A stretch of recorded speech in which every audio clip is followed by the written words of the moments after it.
Forum Videos. I'm Peter Loshak, continuing our spring training coverage with Doug Upstone on the ground, on the scene in Arizona. Doug, thanks for being back with us once again.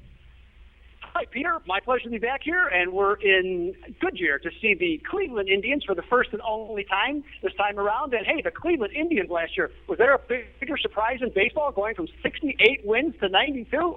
92 wins? I mean, holy cow.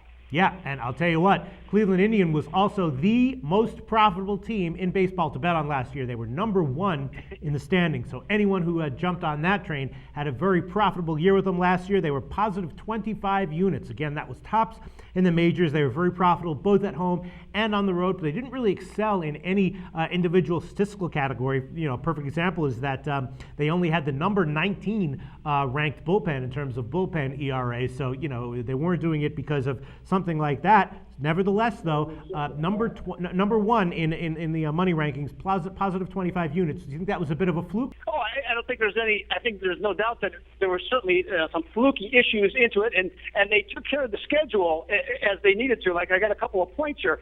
Last year, as a favorite, that they were 56-23.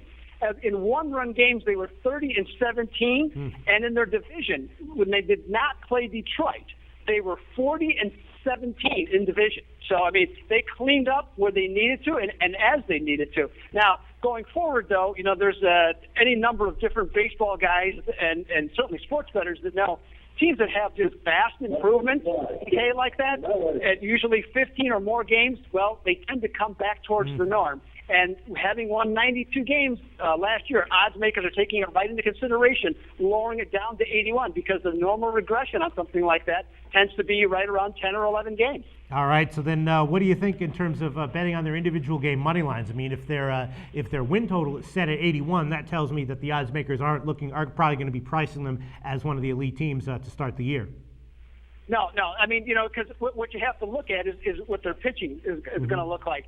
And, you know, what the problem is beyond Justin Masterson, you know, everybody is young, okay, and has some issues, okay, that has to deal with. You know, granted, they found lightning in the bottle with Ubaldi Jimenez and with Scott Kazmir last year, but, you know, those guys are gone.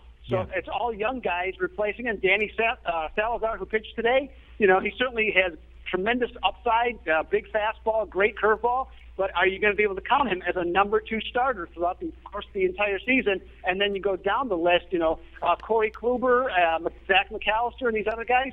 I'm not sure you're going to be able to get that type of production. Now, the everyday lineup, you know, it looks good. I mean, they were tied for 5th in runs scored last year, so I think there's some possibilities there. But, you know, everything kind of has to come together in order for that to occur. All right, well, it will be interesting to see how they start out the year this year, whether they start off profitable or not. Thanks so much, Doug.